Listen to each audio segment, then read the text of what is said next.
Everybody, welcome to the latest episode of HR Buzz Chat Live. And this month, I have three wonderful guests with me, all of whom you're going to be seeing and hearing more from at our upcoming Disrupt HR event next week, Thursday, the 11th of September, to be precise. So the theme of today's HR Buzz Chat Live is fresh energy, fresh voices, and Disrupt HR Birmingham firsts. So firstly, welcome to you all. Welcome to my wonderful guests. I'll introduce all of them shortly. For those of you who are watching this on LinkedIn Live or even on the replay in the next few days, drop us a comment. Let us know if you're coming along to the event. We do sincerely hope to see you there.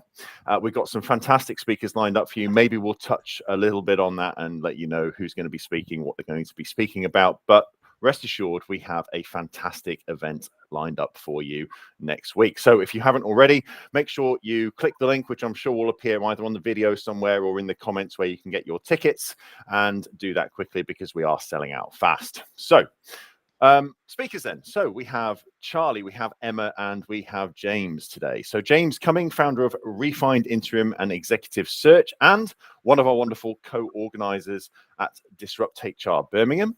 We have Charlie Hart, who is a neurodiversity advocate, speaker, and founder of Awesome Charlie, who will be giving her first ever Disrupt talk next Thursday. So we're excited for that. And we have Emma Hickey, Director, Global Partnership and APAC Growth at Abbey Health, attending her first Disrupt as one of our wonderful sponsors. Now, Disrupt HR is about shaking things up in short, sharp talks. We call them lightning talks. And today we're going to try and get a bit of a taste of that disruption with our guests. So first and foremost, welcome to all three of you to the show today. Thank you very much for giving up your mornings to come and chat with us.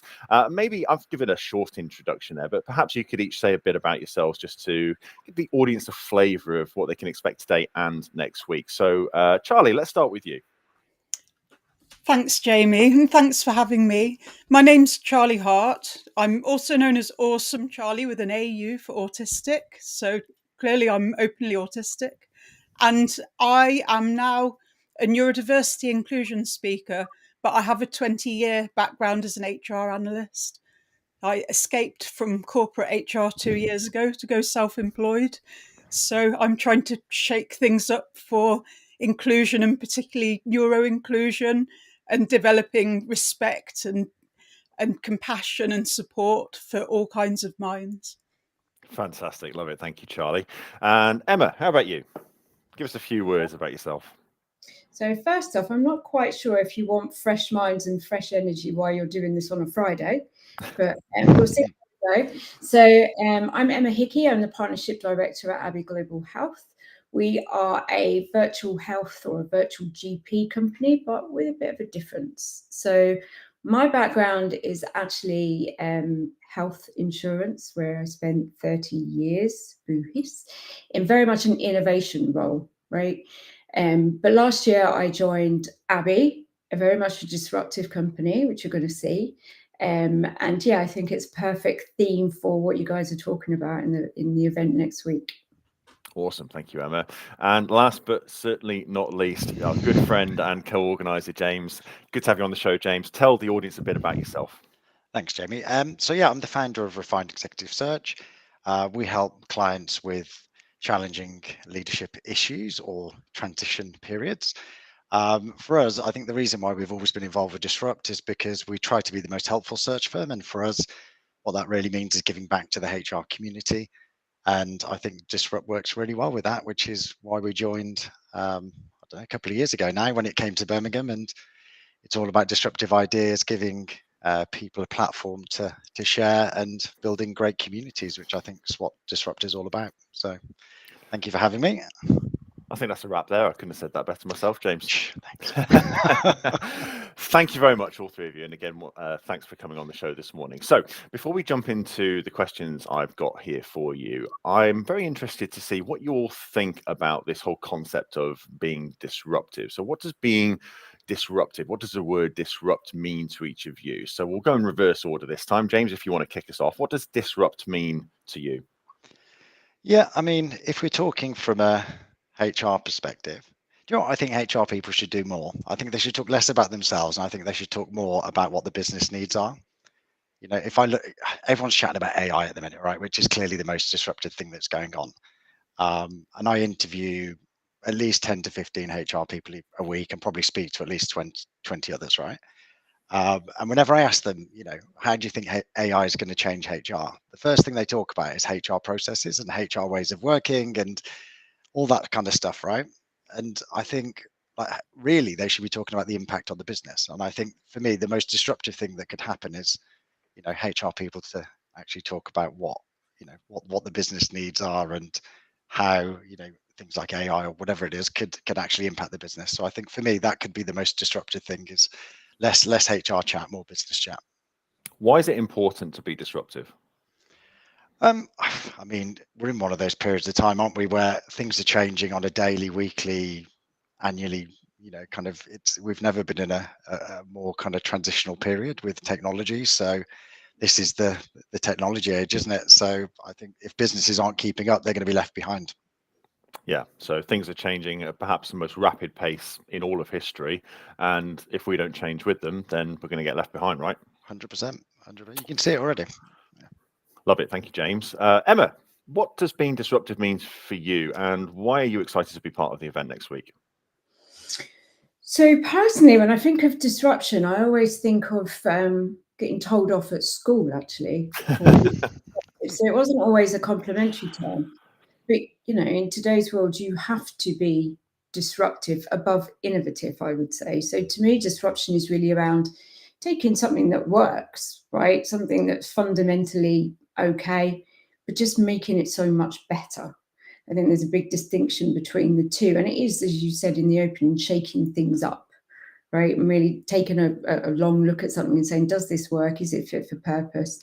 How can we make it better, more efficient? And it's interesting, actually, that point on AI. I mean, we are an AI first company, and that is our business model. And that has allowed us to completely disrupt the marketplace. And with that, the value of that, the value to the business is obviously it's more efficient, it's more affordable, and it's doing a lot of good in a lot of places. So kind of try and tie all those things. But I'm hoping most of above all, to be fair, that I've got 2 little dogs here. I'm hoping that they very much don't disrupt this live feed. Well, we don't mind a bit of disruption here, Emma. So if they do, then don't worry too much about that. Now, Abbey Health, certainly one of the biggest disruptors in the health and wellbeing space. So we've really enjoyed working with you over the last kind of 12 months or so. And I know our clients really love the services that you provide as well.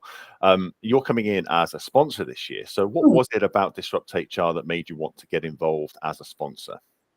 I think I've alluded to, really, it's fit for the theme, right? Disruption. That is what we have done. So hopefully what we can do by coming along and explaining, you know, what we've done and why will give a little bit of inspiration that actually sometimes you need to look outside your own industry for a really good idea to be able to apply new methodologies, which is kind of what we've done. It's not rocket science, actually, but it does work. But also not just to show up and do the whole visibility thing, but actually to listen and to learn. I think that's how we will remain current, by listening to what are some of the things that, you know, the HR teams are talking about, the challenges that you've got, and seeing, you know, can we make a difference like we have done with virtual health and what we're doing now in wellbeing? You know, how can we take all of our core skills and apply them in different ways? So yeah, as much as kind of sharing what we've done, I want to learn some stuff as well. Awesome. And there is a nugget of wisdom in there, in that one of the best and easiest ways you can disrupt an industry is to actually not necessarily reinvent the wheel, but look outside of your industry to what other companies in other industries are doing, and seeing how that can be transplanted in a more kind of disruptive way in the industry that you work in. So a little tip there for all of you people watching and listening today. So finally, but certainly not by least. Sorry, Emma? I did that on purpose just for you, so you could sound smart. Oh, thank you so much. I need all the help I can get. So finally, but certainly last but not least, Charlie, what does disruption mean to you, and why are you looking forward to being part of the event next week? Thanks, Jamie. Oh, never ask someone autistic 2 questions at once, but yeah. The reason I'm looking forward to the event, I'll do that one first. So I really like hanging out with and listening and learning from movers and shakers in the industry, the trailblazers, the people that just don't do things the way they've always been done, but that progress and innovate. And that really excites me. I've seen a lot of it since I've been self-employed, and particularly in communities like this one. So to me, disrupting, it's breaking the status quo. I'm not going to do something the same way every year, year in, year out, run a project the same way, create, for example, those remuneration statements that take a lot of admin time and people don't really value. I want to find out what people do value. I want to move conversations away from statutory to how do we help every individual thrive in their role, because that's good for business and it's good for the employees themselves. So just like thinking differently from how things have always been done and having a fresh approach. Perfect. Thank you. And for me, being involved in Disrupts for the last 3 years now, I think the biggest thing for me is just the community, the supportive community that we find at these events. And it's not just Birmingham. There are events, as far down south as Norwich and London, and up in Durham and Manchester, and all over the place. So, if you can't make the Birmingham event, but you are somewhere else in the country, absolutely take a look at Eventbrite and the DisruptHR website to see what chapters are available by you, because these chapters are everywhere. They are fantastic events, and the community, not just in terms of having been a speaker at these events, is so supportive. And you could give your worst performance ever and you'll still get a round of applause, and the audience will still massively be supportive of you. So I just love that, and that extends out into the whole community in terms of the networking, the conversations that we have as well. So it's just a great place to be all around. Now, Charlie, you have built an incredible platform as Awesome Charlie. Can you tell us about your journey and what message you're bringing to the Disrupt stage on Thursday? Thank you. So I was 42 when I realised that I was autistic. I've always been autistic, but it's only when our kids were getting identified and diagnosed that I realised I was too. So at that point, I got really interested in diversity and inclusion, and neuro inclusion in particular. So I opened some social media accounts under the name Awesome Charlie at that time, and followed the Actually Autistic hashtag to learn from first person experience of other autistic adults. And then from there, I found out about neurodiversity, which is this concept that conveys that every single brain and mind is unique, and we each think, feel and process differently. And more than that, that's a good thing. So cognitive diversity is advantageous to a population such as all of humanity, such as a workforce, such as a team. So this really ignited a flame in me.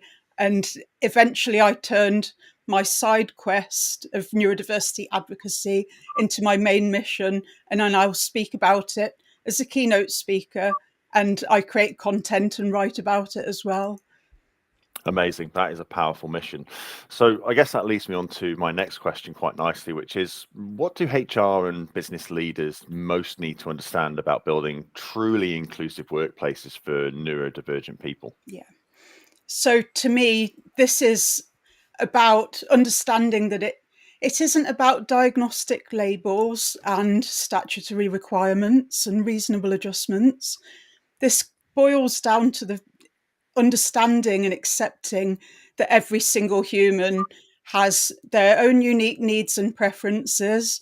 There'll be some commonality between people with the same neurotype, but we're all individuals and we've all got things that we need to thrive.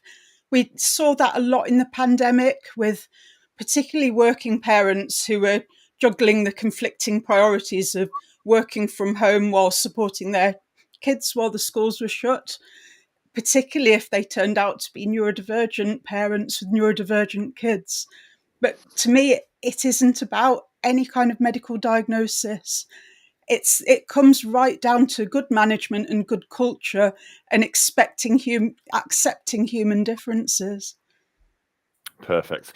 And when it comes to your talk next week, it's your first ever Disrupt talk, right? So what excites you the most about stepping onto that stage? Yeah. I really like the challenge of taking what I normally talk about in an hour-long lunch and learn and distilling it into a compelling 5-minute message. So it's quite daunting because you have to make sure really that every sentence counts and you're not just standing there reading bullet points off a slide or repeating yourself and hammering points home. There's about 3 key messages I want to convey and I need to be concise, but I need to do that whilst also being entertaining and engaging. So this is a great challenge. I'm really looking forward to it. Awesome. And I completely agree with you. I speak from personal experience as well. You know, I'm quite comfortable sitting when I've got my bullet points and I can go through my talk and I can take my time to delve really into a point. But when it comes to disrupt, you've got to condense that down, right? Yeah. And like you say, every It's the difference sentence between counts. delivering a presentation and a speech.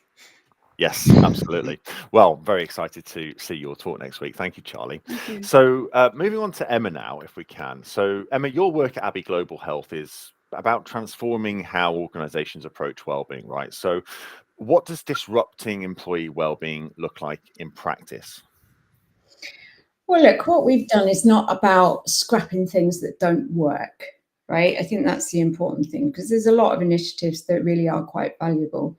It's really just about, you know, how to make it better, how to make things more personal, more accessible to everyone, because one size doesn't fit all, right? People are inherently different. Yeah, exactly, Charlie.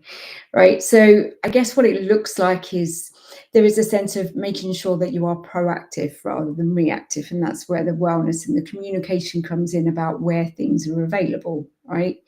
It's about personalization and making sure that everybody has a choice about how they access tools or how they use tools, right? So it's not a one size fits all. And it's just about listening to the employees, I think, and being able to respond. So, yeah, like I say, what we've done is not necessarily rocket science, but we have certainly disrupted the space and we're seeing great results. And it is, yeah, simple changes, really. Perfect. And the whole ethos there is about moving well-being from being transactional to more meaningful. What does that shift look like for both employees and employers? Again, it's more personalization. So I'll give you a prime example, right? My husband is a HGV driver, right? And when I moved over to Abbey, he was like, okay, so what do you do now? I said, I work in virtual health. Okay, what's that then? I said, well, it's like a virtual GP rather than, you know, hanging on the phone for hours to get a GP appointment. You can just, you know, get in touch. He's like, all right. He said, I think I've got that included in payroll or something. I said, okay, that's good. Have you ever used it? No, I've never used it. Okay, well, why not? Oh, I don't know. I think it's on some kind of app or I have to phone. I can't be asked, basically. Am I allowed to be asked online? Oh, I just said, yeah. You know, his attitude was very much, I don't know how to access it. I can't be bothered. And I said, right, okay then. I said, here's what we do. Here's a WhatsApp number. All right, is that it? This is just save us in your contacts. Very simple. When you need to get a refill of reflux, that's all you need to do. Simple, right? The solution is exactly the same. It's still virtual health, but the accessibility of it is so much more suited to him. And I think a lot of solutions are geared up to people that sit at a desk all day and have access to a computer. And that's not the reality. People are on the road, people are driving, they're in shops, they're on the floor. So all of your solutions need to be accessible for everybody. There are some people that love to talk, right? They will love to talk. That's how they communicate. Some people want to hide behind a keyboard. Some people like hand holding, right, through support tools, and they like counseling and coaching when it comes to mental health. Other people are private and they want to do these things on their own. So making sure that your solution does really meet everybody. And that's really what we're about. And that's where we found our success is that we are tailoring one solution, but giving people options about how they use it and how they get the benefit from it. So that's really what I think is the key takeaway from me. Perfect. Now, Abbey are coming in as first-time sponsor of this event, which is fantastic. And I would imagine that there was some reasons behind why you decided to do that. Why is this subject important for HR leaders and professionals? Well, I mean, like I said before, really, I mean, disruption is our whole business model. We have disrupted the market, and therefore we want to inspire others to think the same. For me personally, I'm inherently nosy, right? And I am an employee. So I want to know what some of the topics are. But from a business development point of view, again, if I can hear some of the challenges firsthand, we can apply that mindset of, okay, what's working well? But how can we make it better? And EAPs is one of those things, right? It's one of that kind of, it's there, it's available to everyone. It's always been around and it's always been a given. But does it actually work? And if not, why? So, like I say, really, as much as to come along and fit the theme of disruption and inspiring, it's about learning and listening for us. And it's really nice just to get to come and meet people, actually, HR people that make decisions. I'm looking forward to it. I'm nervous, actually. It's like you were talking about this whole, how do you get across your message in 5 minutes? I've got 2, right? And I get really nervous for the first 5-10 minutes of anything. So, 10 minutes after it's finished, I'll be fine. But in that 2 minutes, I'm like, eek, how am I going to do this? I'll do my best. Well, I've no doubt you're going to be fantastic. So I look forward to meeting you in person on the day, as with all of you watching and listening today. And coming back to your point from earlier, James, I guess when it comes to the whole well-being and health piece in businesses, a big part of relevance there is that it's helping with the cure aspect of when things go wrong, but also there's that preventative piece as well around, getting to the gym, eating good food and all that kind of stuff. But the reality is, and I think all HR leaders really know this, is that if your workforce is healthy, both mentally and physically, their well-being is good, then they're going to show up to work as their best selves, right? They're going to be the most productive. They're going to, if they're happy and healthy, then they're going to be living their best lives, both inside and outside of work. And I think that piece around, the outside of work feeding into the inside of work is a lot more in focus these days, especially around wellbeing initiatives, and certainly what we see when we're speaking to prospects and clients as well. So coming on to you now then, James. So you've been part of DisruptHR Birmingham from the very start, which is, you've been a fantastic co-organizer with us, and I'm not sure we could have done it without you, to be honest, mate.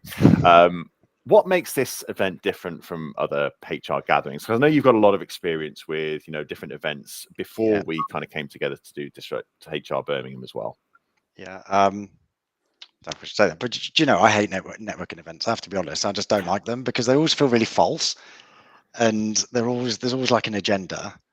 And I didn't mean to come into Disrupt Birmingham, right? So I just happened to be in London, and I was a bit at a loose end, and I was staying over, and I saw there was this Disrupt event. So I went to go and look at one, and I think it was at Holt University, and I just really loved, like, I don't know, like I'm a high field person, so I love the feeling of it, and I thought it felt like really natural, and like there was like a range of like speakers, and some were brilliant, but some were kind of, it's their first time of doing a talk.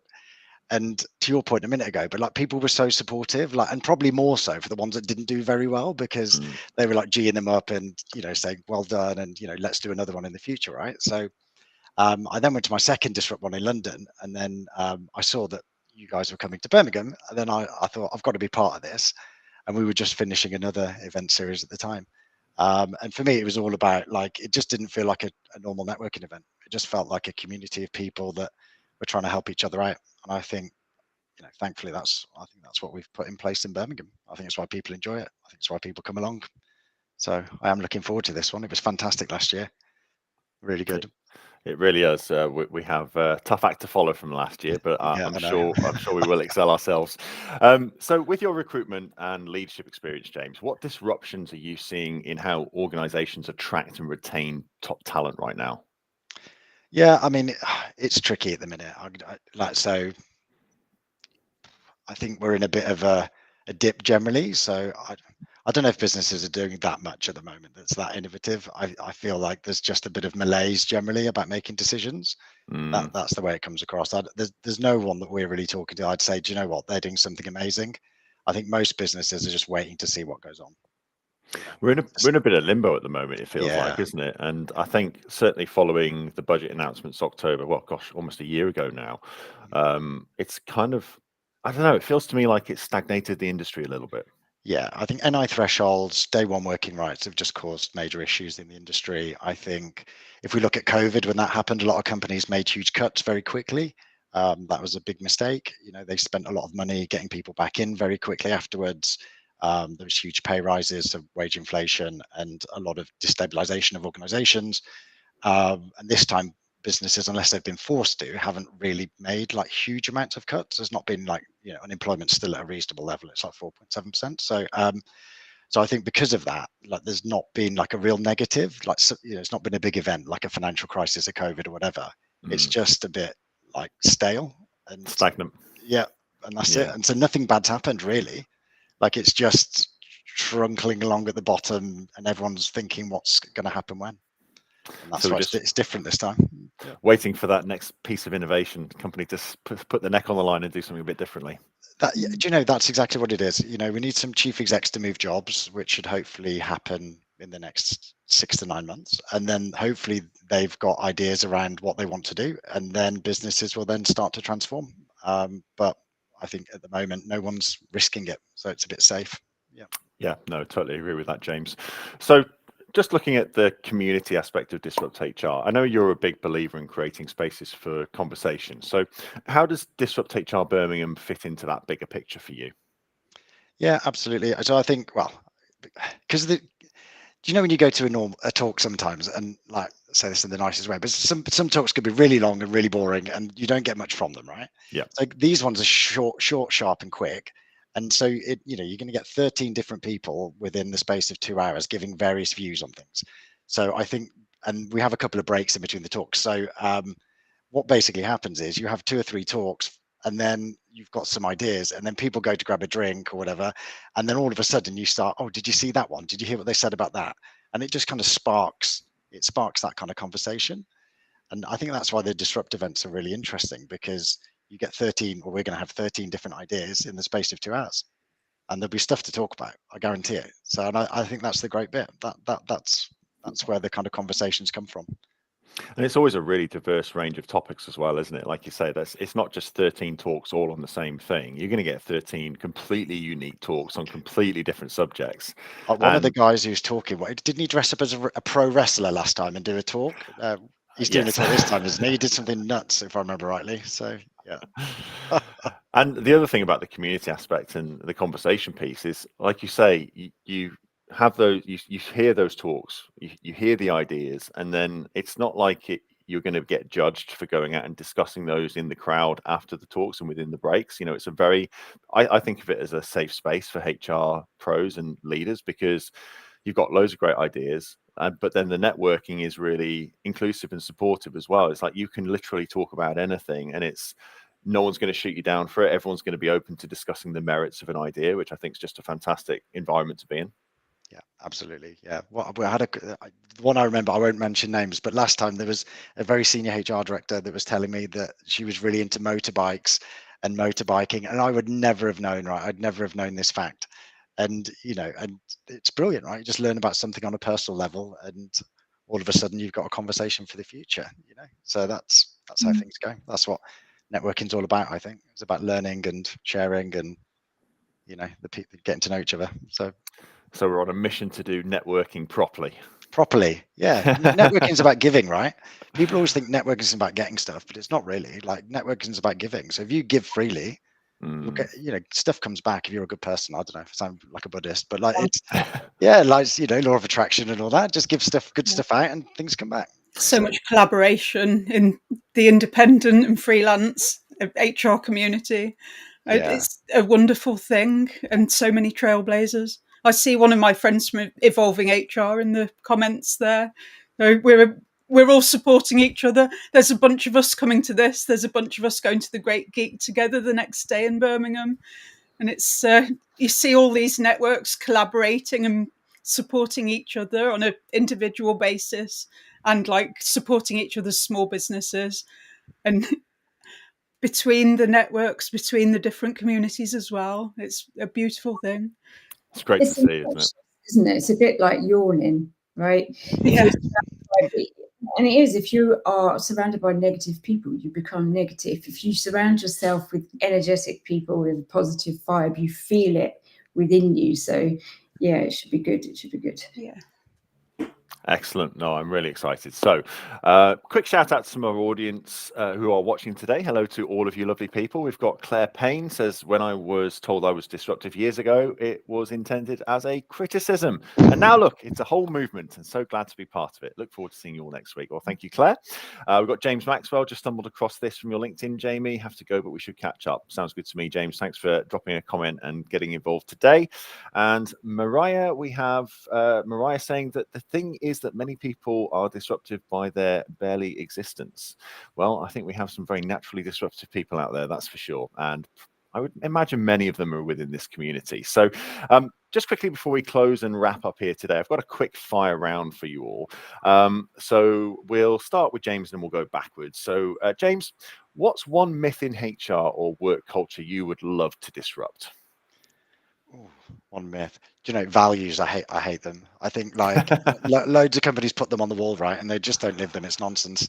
You go in and their culture is totally different to what's written by the lift, and I'm like that. How about you, Charlie? HR are not the sense of humour police. We're not there to spoil everyone's fun. We're all individuals as well, and we have a sense of humour. We need support too. And yeah, don't forget that human resources are humans too. Absolutely, yeah. Human is the first part of that, right? Emma, how about you? Oh, this one's tricky for me.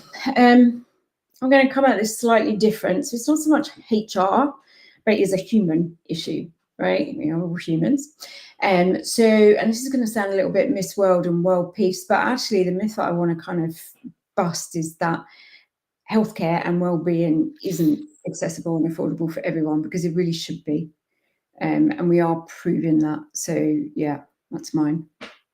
Excellent. Well, thank you very much. Thank you to all of my wonderful guests today. You have been fantastic. And thank you to the audience as well, all you wonderful people who have not only come on and interacted and watched us live, but also those of you who have taken the time to come and watch this on the replay. So there's going to be some QR codes popping up on the screen. If you want to scan those to learn more about our wonderful guests and what they do, then feel free to do that. There's loads more information sitting behind those lovely links.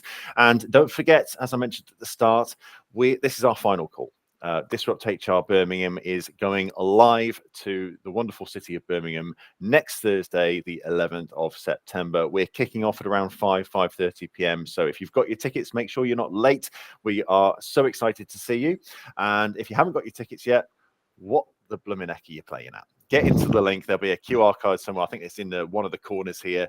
There'll probably be a link in the bottom of this video as well. So make sure you click on that, get your ticket nice and sharpish, because as I say, once they're gone, and we only have so many people that we can squeeze into the Button Factory. But we've got drinks, we've got food, we've got amazing speakers. We're even going to have some funky lights for the stage this time, so you can actually see our speakers. It's going to be amazing. Also, you're going to catch Charlie on stage. You're going to meet Emma and Abby as the sponsors. They'll have a table there so you can learn more about all the wonderful work they're doing in the health and wellbeing space. And of course, connect with James and the Refine team in person. And as you can see from today's interview, James is a thoroughly lovely bloke, and so are all of his team. Well, not all blokes, but they're all thoroughly lovely at the very least. So DisruptHR, final word for me is that it's about ideas worth sharing. And you never know, maybe you could be the next people on the stage. So once again, thank you to my guests. Thank you to our wonderful audience today. And thank you to the audience that will be showing up to support the event next Thursday. Make sure that's you. Thanks, everyone. Take care. See you soon.